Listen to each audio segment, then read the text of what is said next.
Naghahanap ka ba ng panghanda? Ito kaya ang bilis lang at ang sarap. Siguradong hindi ka papalpak. Malamang walang matitira pag ito ang nasa mesa. Sarap. Nagluto ako ng 300 grams na spaghetti. Itabi lang muna natin. Bacon, 200 grams. At ham, mga 100 grams lang. Hiwain lang natin. Ganyan lang, Pati rin yung ham. Magluto agad tayo kasi gutom na. Buksan ang apoy. Unahin ang bacon, wag na maglagay ng mantika. Magmamantika naman ito mamaya. Yan, palalabasin natin ang mantika hanggang maging crispy. Ganito na crispy na, Magtabi tayo konti pang toppings.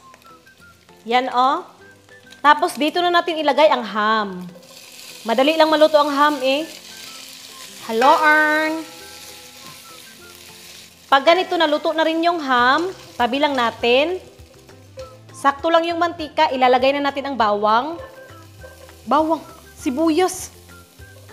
Button mushroom, tinanggal ko na yung tubig. Gisahin. Ganito na nag-translucent na yung onion, ihalo na natin lahat. At dito na natin ilagay ang gatas, shake lang muna.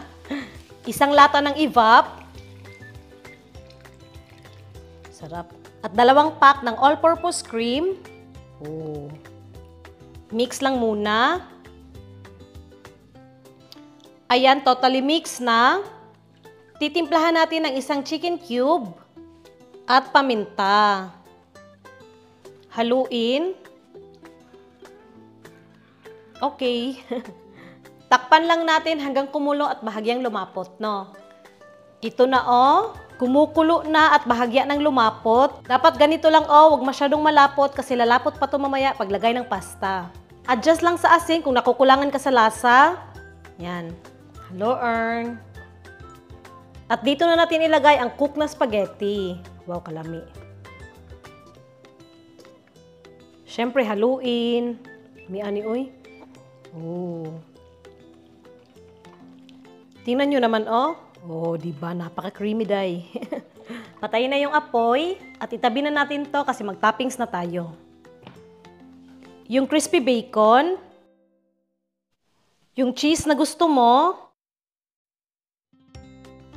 panghuli damo lang parsley para may ibang kulay lang.